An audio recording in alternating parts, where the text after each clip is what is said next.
ഗുരു cinema അപ്പോൾ ആദ്യമായിട്ട് നമ്മൾ ഒരു ഓർമ്മ വെച്ച കാലത്ത് കണ്ട സിനിമ. അപ്പോൾ ചെറുപ്പത്തിലെ ഈ അച്ഛനമ്മയൊക്കെ എൻ്റെ ആകാശ സിനിമയ്ക്ക് കൊണ്ടുപോകണമെന്ന് പറഞ്ഞൊരു ഓർമ്മയുണ്ട്. അല്ലാണ്ട് അത് തിയേറ്ററിൽ നിന്ന് കണ്ടതായിട്ട് എനിക്ക് ഓർമ്മയില്ല. തിയേറ്ററിൽ നിന്ന് കണ്ടത് ഈ പറഞ്ഞ ഗുരു സിനിമയാണ്. അങ്ങനെ അപ്പോൾ ചെറുപ്പത്തിലോട്ട് ആ സിനിമയിലോട്ടുള്ളൊരു കമ്പൊക്കെ ഉണ്ടായിരുന്നു. ഈ പറഞ്ഞാൽ പിന്നെ 10ാം ക്ലാസ്സായപ്പോൾ ശരിക്കും പറഞ്ഞു കഴിഞ്ഞാൽ അതിലൊരു കാര്യം രസമാണ്. എൻ്റെ ഇളയമയമ്മ പറഞ്ഞ് നീ 10ാം ക്ലാസ് ജയിക്കണേ, ഞാൻ സൈക്കിൾ ഓടിച്ചാലും സൈക്കിൾ ഓടിക്കുന്ന ഭയങ്കര ആഗ്രഹം. സൈക്കിള് 10ാം ക്ലാസ്സായപ്പോൾ 10ാം ക്ലാസ്സിൽ ജയിച്ചു കഴിഞ്ഞാൽ നീ ഫസ്റ്റ് ക്ലാസ്സിലൂടെ ജയിച്ചു കഴിഞ്ഞാൽ നമുക്ക് സൈക്കിൾ ഓടിച്ചു തരാം. അപ്പോൾ ആ സൈക്കിൾ ഓടിക്കാൻ ഭയങ്കര ആഗ്രഹമാണ്. അപ്പോൾ അതിന് വേണ്ടിയിട്ട് മാത്രമായിട്ട് ഇതും പഠിക്കുന്നത്. അതുവരെ ഒന്നും പഠിക്കില്ലായിരുന്നു ഞാൻ. അപ്പോൾ പഠിക്കുന്നത് ഒരു മീഡിയം ലെവലിൽ പോയിരുന്നതാണ്. ഭയങ്കര പഠിപ്പ് ഇഷ്ടമൊന്നുമായിരുന്നില്ല. അപ്പോൾ 10ാം ക്ലാസ് പഠിക്കാൻ വേണ്ടിയിട്ട് സൈക്കിൾ കിട്ടാൻ വേണ്ടിയിട്ട് പഠിക്കുകയാണ്. നന്നായിട്ട് പഠിച്ച് അപ്പോൾ ഞാൻ ഓരോ പരീക്ഷയ്ക്ക് പോകുമ്പോഴും ഇത്ര മാർക്ക് കിട്ടുന്നുള്ള കണക്ക് കൂട്ടാണ്. അന്ന് ശരിക്കും പറഞ്ഞാൽ 10ാം ക്ലാസ് സഹായിച്ച ലേബർ ഇന്ത്യയാണ്. സന്തോഷ് ജോർജ് ക്ലോസ് ഞങ്ങളുടെ സാറിന് ലേബർ ഇന്ത്യ. അപ്പോൾ ഓരോ പരീക്ഷ കഴിയുമ്പോഴും കണക്ക് കൂട്ടണം. എത്ര കിട്ടും ഇത്ര മാർക്ക് കിട്ടും എന്നും കൊണ്ട് കണക്ക് കൂട്ടണം. അപ്പോൾ അവസാനം ബയോളജി പരീക്ഷ അവസാനം ഒരു പരീക്ഷ ഉള്ളൂ ഇനി. അപ്പോൾ ആ സമയത്ത് എൻ്റെ കണക്കൂട്ടലനുസരിച്ച് ഫസ്റ്റ് ക്ലാസ് കിട്ടുമെന്ന് ഉറപ്പായി എനിക്ക്. എൻ്റെ കണക്കൂട്ടൽ വെച്ച് കണക്ക് വെച്ച് നോക്കുമ്പോൾ ഫസ്റ്റ് ക്ലാസ് കിട്ടും.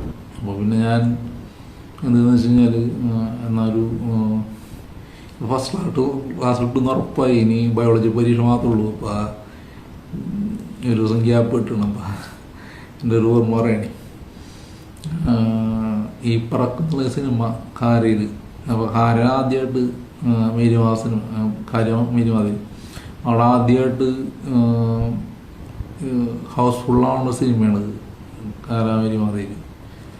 അപ്പോൾ ആ സിനിമ കാണാൻ വേണ്ടി പോകും ഞാൻ പരീക്ഷയുടെ കൂടെ. ഇതിന് ഈ ഫസ്റ്റ് ക്ലാസ് കൊടുക്കുന്ന ഉറപ്പം കണക്കൂട്ടിച്ച് പോകാൻ കറക്റ്റാണ്.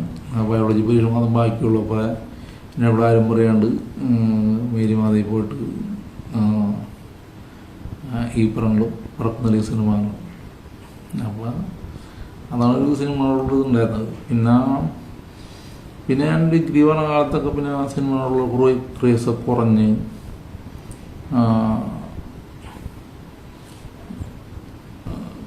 പിന്നെ ഈ പറഞ്ഞാൽ ഈ പഠിപ്പിലേക്ക് കുറച്ച് ശ്രദ്ധ കൂടി. ഈ സംസ്കൃതം പഠിക്കൽ അതിലേക്കായി ശ്രദ്ധ. പിന്നെ ക്ഷേത്രത്തിൽ പോകാൻ പറ്റാത്ത സ്ഥിതി ഉണ്ടായിരുന്നു. പറഞ്ഞാൽ സമയം കിട്ടുമല്ലോ നമുക്ക്. അങ്ങനെ പോയി മുന്നോട്ട് പോയി. പിന്നെ ഈ പറഞ്ഞാൽ നമ്മൾ അത് കഴിഞ്ഞ് ശാന്ത സുഹൃത്തുക്കളൊക്കെ ഓരോ സിനിമ ഡയലോഗ് പറഞ്ഞു. അങ്ങനെ ഓരോ കാര്യങ്ങൾ മോഹൻലാലിൻ്റെ ഡയലോഗുകൾ. അപ്പോൾ ആ പിടുത്തം കിട്ടാത്ത ഒരു കോൺവെർസേഷനിലേക്ക് നമുക്കിവിടെ കൂടെ ഒരു കണ്ടുകൊണ്ടിരിക്കുന്ന സാധനമാണുള്ള. അപ്പോൾ എനിക്ക് ആ ഡയലോഗ് ക്യാച്ച് ചെയ്യാൻ പറ്റില്ല. അപ്പോൾ എനിക്ക് ഭയങ്കര വിഷമമായി. സംസാരിക്കുമ്പോൾ എനിക്ക് ക്യാച്ച് ചെയ്യാൻ പറ്റാത്ത സ്ഥിതി വരാനുള്ള. ഞാൻ പതുക്കെ കുറച്ചുകൂടെ സിനിമയ്ക്ക് ഇൻവോൾവ്ഡായിട്ട് മീൻസ് സമയം കിട്ടുമ്പോൾ സിനിമ കാണാം, ലാലേട്ടൻ്റെ സിനിമ കാണാം, അങ്ങനെ സിനിമ കണ്ട് ഡയലോഗൊക്കെ പഠിക്കുക, മുഴുവനല്ല കുറേയൊക്കെ പഠിക്കുക. അങ്ങനത്തെ ഒരു സിറ്റുവേഷൻ ഉണ്ടായിരുന്നു.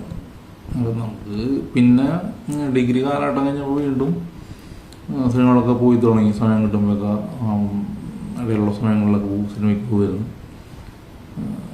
ഒരു ദിവസം 2 സിനിമ വരെ കണ്ടിട്ടുണ്ട്. ഈ നമ്മൾ എന്നുള്ള സിനിമ ഉണ്ടായിരുന്നു, പൃഥ്വിരാജിൻ്റെ നന്ദനം എന്നുള്ള സിനിമ. ഇദ്ദേഹത്തിൻ്റെ ഫസ്റ്റ് സിനിമ. അന്നത്തെ ദിവസം നമ്മളെന്ന സിനിമയും കണ്ട്. അങ്ങനത്തെ ഒരു അനുഭവം ഉണ്ടായിട്ടുണ്ട്. ഒരു ദിവസം 2 സിനിമ അടുപ്പിച്ചുകൊണ്ടൊരു അനുഭവം അതാണ് ശരിക്കും പറഞ്ഞാൽ. പിന്നെ അങ്ങനെ ഞാൻ അങ്ങനെ കണ്ടിട്ടില്ല.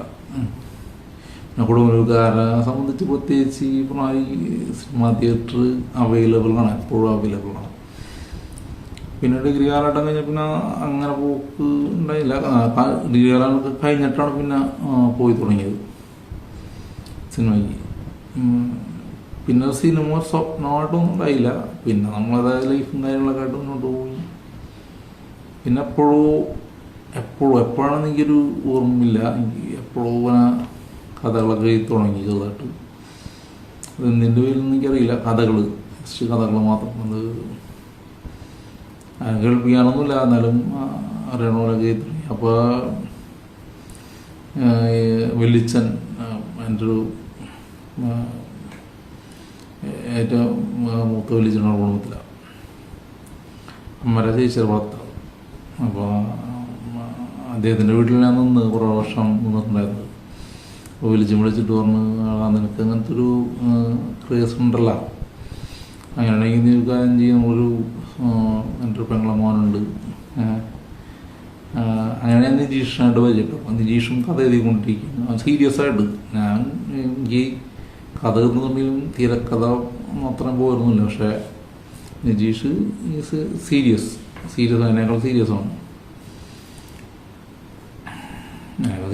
ഉറപ്പാണ് 100%. അപ്പോൾ നിജീഷിനായിട്ട് പരിചയപ്പെടുത്തി തരുന്നു.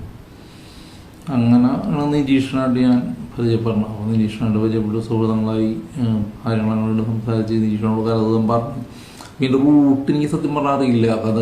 ഈ തിരക്കഥ എന്നിട്ട് എനിക്ക് പറ്റണില്ല. അപ്പോൾ പിന്നെ മാത്രമല്ല പൂജകളും കാര്യങ്ങളൊക്കെ ഉണ്ട്, തിരക്കുണ്ട്. നിജീഷോ അതെ ഈ പറഞ്ഞാൽ ബിസിനസ്സൊക്കെ ഇതായി കഴിഞ്ഞാൽ അത് ഉണ്ട്. നിജീഷിന് ബിസിനസ്സിനായിരുന്നു നാട്ടിൽ. അതുകൊണ്ട് നല്ല വലിയ ബിസിനസ്സാക്കി നിജീഷിന്. അതുകൊണ്ട് പുള്ളിക്കാരൻ്റെ കഥ പറയാനുള്ള എല്ലാവർക്കും അറിയണ കഥയാണ്. ദുബായ് ചായക്കടയിൽ പോയിട്ട് വർക്ക് ചെയ്തു. അതിൻ്റെ ഇടയിൽ കൂടെ കഥകൾ എഴുതി. നിജീഷിന് ഭയങ്കര ക്രേസായിരുന്നു നിജീഷിന്. അതുപോലെ തന്നെ അദ്ദേഹത്തിൻ്റെ എഫർട്ട് കുറേ വർഷം അതിന് വേണ്ടി പിന്നെ നടന്നു നിജീഷിന് വേണ്ടിയിട്ട്. അപ്പോൾ എൻ്റെ പോലെ ഇപ്പോൾ ഇടക്കാലത്ത് വെച്ച് ഒരു എഫർട്ട് എടുത്ത് അതിഷ്ടം തോന്നി വന്നല്ലോ നിജീഷൊക്കെ നേരത്തെ മുതലേ സിനിമയോട് ഭയങ്കര ക്രേസ് ഉണ്ടായിരുന്നതാണ് ഇഷ്ടം. പക്ഷേ എന്നെ സംബന്ധിച്ച് അത്രയൊന്നും ക്രേസൊന്നും ഉണ്ടായില്ല. അപ്പോൾ നിജീഷ് കഥകൾ എഴുതി തുടങ്ങി. പിന്നെ നിജീഷിനെ ഇടയ്ക്ക് വിളിക്കും, സംസാരിക്കും. അപ്പോൾ എന്തായാലും എനിക്ക് ഉറപ്പായിരുന്നു നിജീഷ് സിനിമ ചെയ്യുന്ന ഉറപ്പായിരുന്നു 100%. വെച്ചാൽ നിജീഷിന് അത്രയധികം ക്രേസ് അതിനോടുണ്ടായിരുന്നു എൻ്റെ പേരിൽ. ഞാൻ ഇടയ്ക്ക് എൻ്റെ കഥകൾ കുറച്ച് പ്രൊഡക്ഷൻ ഹൗസിലെ കൊണ്ട് പറഞ്ഞു കൊടുത്ത് പറയാൻ വേണ്ടി പോയി.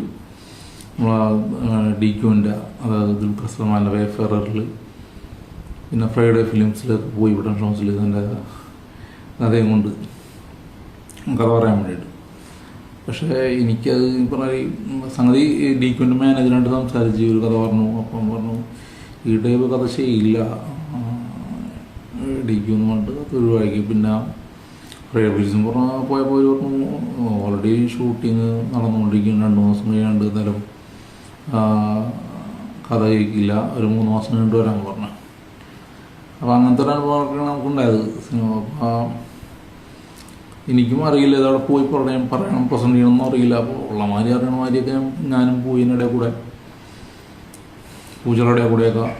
അങ്ങനെ നിജീഷ് ഒരുപാട് കഷ്ടപ്പെട്ടു. ഒരു പ്രാവശ്യം പറഞ്ഞാൽ നമ്മളെ കണ്ണൂർ പോയപ്പോൾ കൊണ്ടുപോയി രാജേട്ടൻ കാണാൻ വേണ്ടിയിട്ട്, ദോഹാരാജൻ സാറിനെ കാണാൻ വേണ്ടി പോയപ്പോൾ ഞാൻ അവിടെ പോയി.